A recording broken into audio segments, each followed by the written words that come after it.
And so you subscribe to the general academic and scholarly interpretation that there's two layers of built into this Passover story. What are the two layers?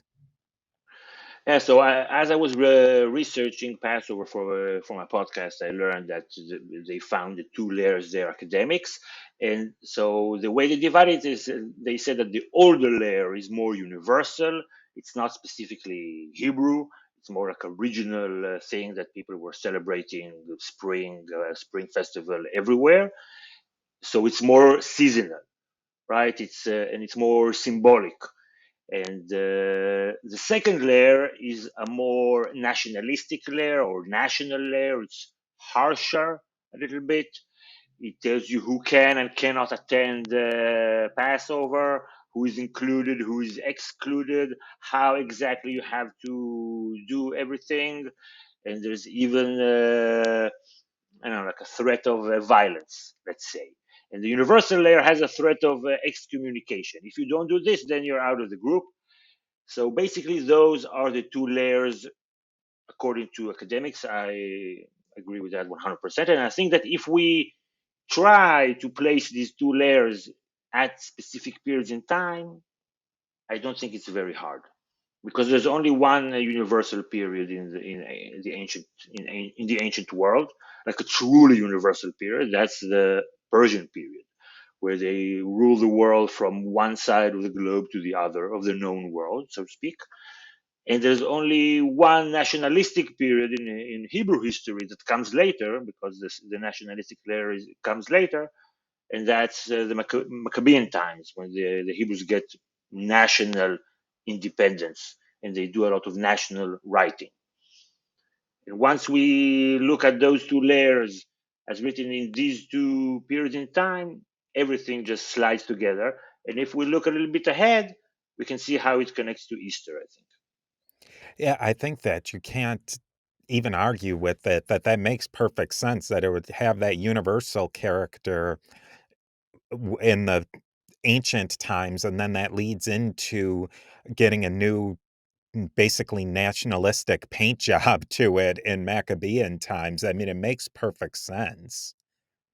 Yeah, we do the same things right today. Like some of our celebrations today, if we look back, we can see how much changed throughout, Christmas and Valentine's and all kinds of stuff that is from Roman times, and it was about something completely different. And just like whenever you have, things change, you adapt the way that you celebrate whatever it is. Like Christmas, even today, is different than Christmas when you were a kid. I bet, right? Yeah, absolutely. And so, really, this whole story comes out of two chapters of Exodus. Who wrote this? What do scholars think, and what do you think? Who wrote these sections? Is this do we go back to Ben Neria and Jeremiah? No, it's not these guys. It's not these guys. According to the documentary hypothesis, that's like an academic hypothesis that divides the first books of the Bible to four different schools of writing. Let's say, and just to simplify it, let's say that there are two schools of thoughts, two groups: the priests and the non-priests. Okay, people who are not priests. So the first layer, they say that the priests wrote it. It's assigned to the priests, and the second layer is just assigned to a later layer, the redactor or some unnamed later person, or political movement or whatever it is. And it's interesting because there is a like a growing consensus that the priestly texts were written in Persian times. It's not really controversial to say that the priestly texts were written in Persian times. So this again fits very, very well with that. And what other period after Persian times could have nationalistic rules added to the most important Hebrew festival, but the but Maccabean times? I cannot see. There is no other period. Like it's not that in the 350s, in the Persian times, somebody comes in and writes like a nationalistic manifesto to change the rules. Why? Radically change the rules, right? It should be said that the Passover rules in Exodus 12 and 13, the nationalistic one, they are in direct contradiction with the priestly Passover rules, which we can find in Deuteronomy 16. Okay, we have the rules there where you have to go to the temple. It's clear that it's not controversial that it's priestly rules, and they come in direct contrast. The priestly rules say Passover, you have to go to the temple. The Exodus rules say Passover, you have to stay at home. You cannot leave your house. So there were some editing jobs done there, and it fits with Maccabean history because we know that that's when the temple priests were toppled and persecuted. Yeah, I think you get into that so much in your podcast.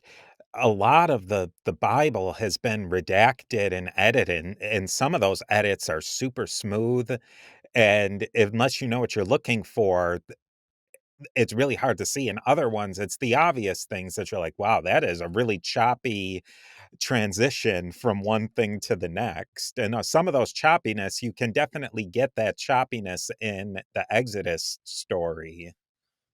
Yeah, I love those. I love those because it's like a hole in the space-time continuum or something, and you can just like through clashes. If you just focus on the clash, you see, okay, why does this sentence begin this way and then turn into something else and then go back?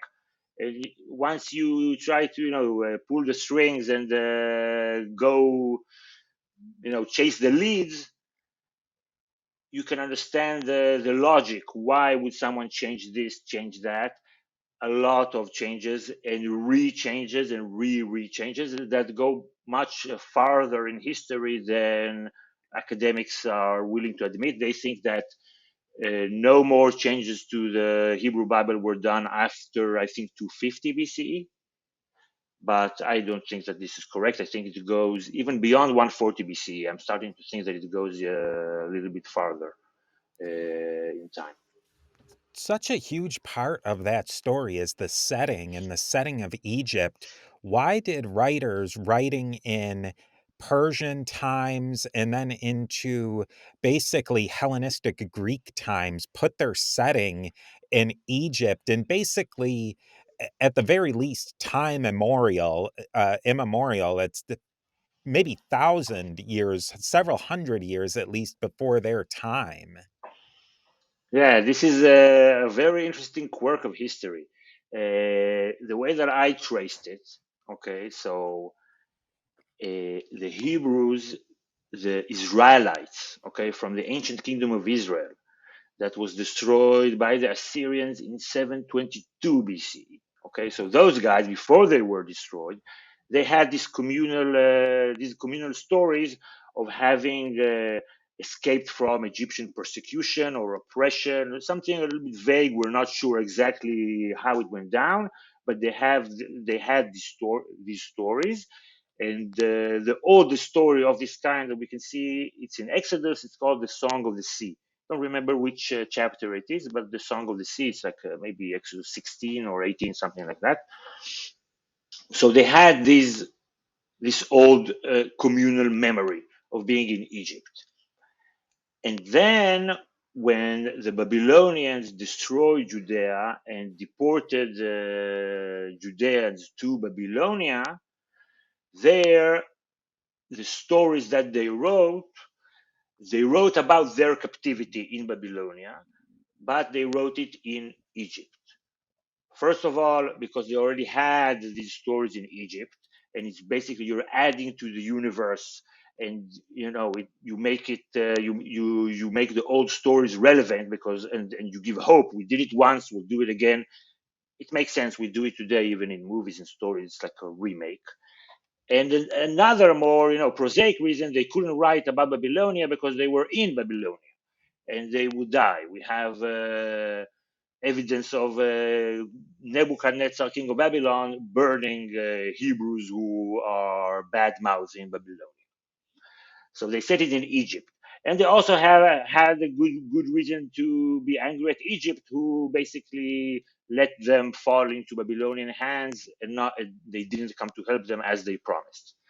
So the first story is the first layer of Exodus, is a desperate layer. It's very anxious.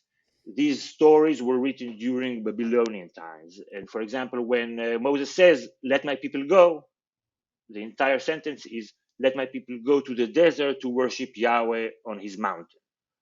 So this is like the first layer. Then, after Babylonia fell and the Persians came in and ushered in this universal period, so in 539 BCE, they conquered Babylonia, and in 538 BCE, they allowed all the prisoners and political captives to return, including the Hebrews. That's a return to Zion. And that's when the old stories of being stuck in Egypt and being anxious and angry all the time were given a second version that has a happy ending, a return to your ancestral homeland. So basically, this return to Zion became the story of the return from Egypt. Okay, and this was turned into the first Passover.